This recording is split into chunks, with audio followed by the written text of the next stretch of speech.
The government that took this photograph never called it American Gothic. It called her Government Charwoman. A charwoman is a woman hired by the day. Odd jobs, by the hour, no permanent place anywhere. It's the same root as the word chore. Under it, in the same sentence, the federal record says she'd been doing it for 26 years. Her name was Ella Watson. She was 59 years old, and she'd been cleaning federal buildings since before the First World War ended. There are 89 photographs of her. You've seen one.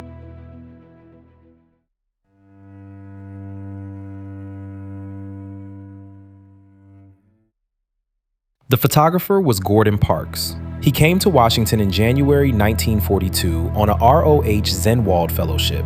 30 years old, the first black photographer the Farm Security Administration had ever put on staff. A department store wouldn't sell him a coat. A restaurant turned him away. A theater sent him around to the back.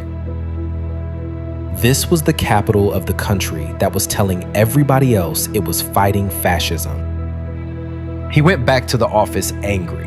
His boss, Stryker, asked what he'd brought a camera to Washington for. Then he pointed down the hall at a woman mopping the floor. So he talked to her. Her mother died when she was young. Her father was killed by a lynch mob. She finished high school, married, got pregnant. Her husband was shot 2 days before their second daughter was born. She was raising 3 grandchildren and an adopted daughter by herself. She made $1,080 a year. One of the offices she cleaned belonged to a white woman who'd started the same year in the same building with the same qualifications. He asked to photograph her. He stood her in front of an American flag, put a broom in one hand and a mop in the other, and made the picture. 12 years earlier, Grant Wood had painted 2 stone-faced Iowa farmers and called it American Gothic. Parks used the same title. He said later it was just how he felt about the country that day. Here's something nobody mentions. The catalog card for this series says it runs from -13,405 to 13,513. It doesn't. There's a frame at 13,384, a preacher at St. Martin's Spiritual Church mid-sermon sitting 21 numbers below where the record says the file begins. The Library of Congress undercounted its own holdings, and the photograph that proves it is one nobody has ever bothered to look at. Parks showed it to his boss. Stryker told him he had the right idea and that he was going to get every photographer in the building fired. He called it an indictment of America. So it went in a drawer. Parks assumed that was the end of it. But Stryker didn't take him off it. He sent him back. Parks spent 4 more months photographing Ella Watson, at work, at home, at church, with her family. 88 more frames. 5:30 in the evening she clocked in. Offices, hallways, toilets. She got home at 2:30 in the morning. And then this. 4 kids in a small room.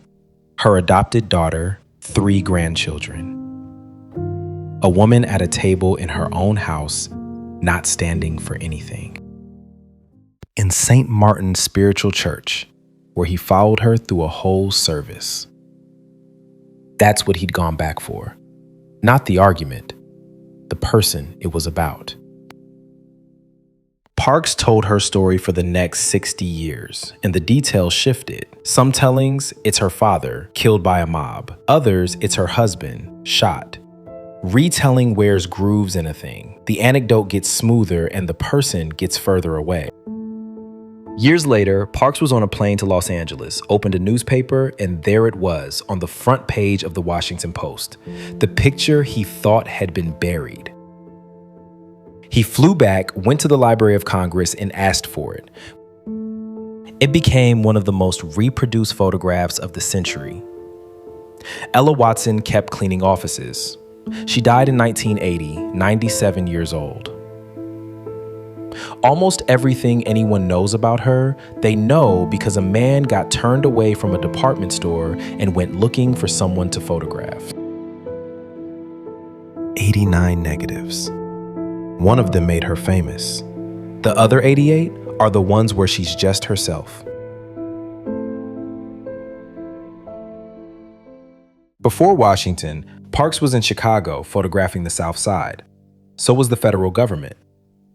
What they chose to point a camera at on those blocks is a different story.